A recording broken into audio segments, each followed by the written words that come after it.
This video is for anybody who's trying to figure out how to remove the evaporator core from the rear air conditioner from a 92 to 94 Suburban, or for a Chevy or GMC.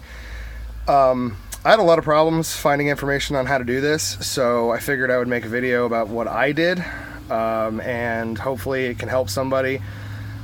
The first things first is, this is the entire piece that holds your evaporator core. I already took everything apart, so I'm just going to show you real quick what I did so I don't make a 40-minute video. My issue is you cannot order the air conditioner lines that run from this evaporator core to the condenser up to the front. So I had to do all this without tearing up the lines that were underneath, which was really, really hard, because if you're watching this video, you probably figured out that you cannot remove those lines very easily because they get rusted in place. So let me show you how to get this out first, and then we can talk about what we did with the lines. So now we're under the truck, and you can see where the two air conditioner lines go up into the evaporator core. In order to take the box, move the box away from the wall for you to access these, you have to undo these two right there, one right there, and one right here, 12mm nuts. Once you do that, you'll be able to actually pull up the black box up top just enough to be able to access the lines. Now remember, I did this because I could not remove the lines underneath the truck, so keep that in mind. There are several 7mm screws that you have to access from up underneath, which is why we had to loosen the box first. You also have to undo the 7mm ones that come into the side of the body of the truck. So for me, first thing I did was pull this off. There's a little tube right here, 7mm screws. This just pulls out. Undo all the wires. I didn't label anything just because all the wires are color coded, so they all kind of match back up. Then you'll be able to pull this out about that much.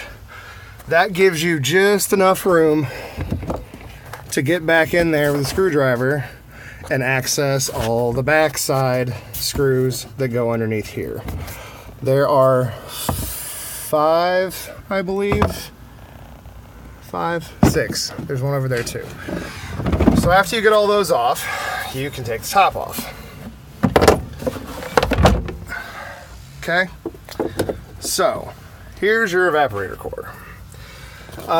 For me, I took a suggestion from somebody else, and I cut this little access panel right here that I'm planning on fiberglassing back into place when I'm done.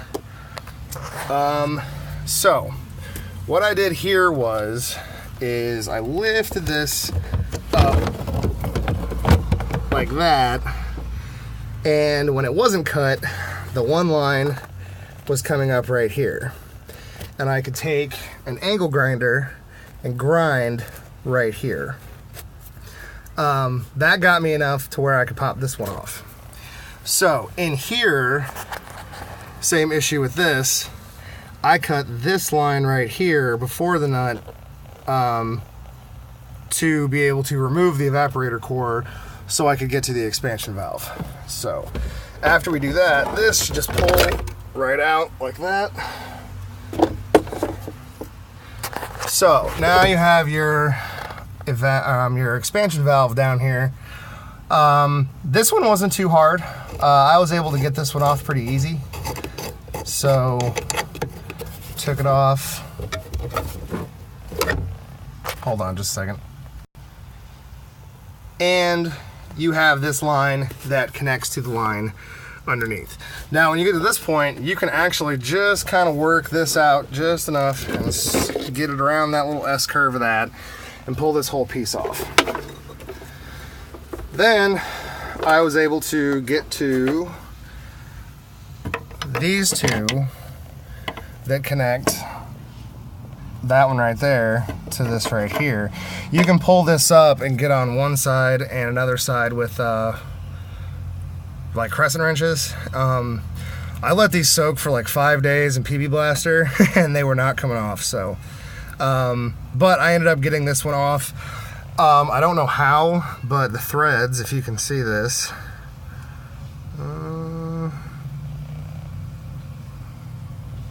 are kind of messed up on this one. I don't know how. I didn't really do anything with this one other than just hit it with the crescent wrenches. So hopefully that doesn't cause any leaks, because you can't buy this piece either. So if I do this and it doesn't work, then I might have to junkyard this.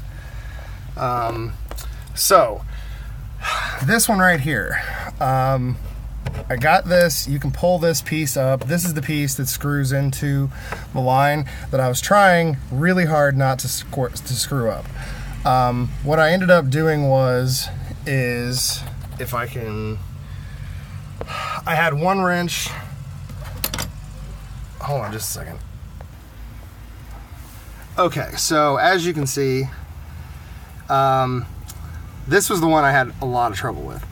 I could not get this one off at all, which is what led to all the cutting, basically. But I knew I was going to get a new evaporator core, so it wasn't that big of a deal anyway. It just could not damage the lines underneath. So, when I lifted, this is where I cut with the angle grinder. Now I just have a little tiny wrench holding the nut up so it won't fall back through the hole.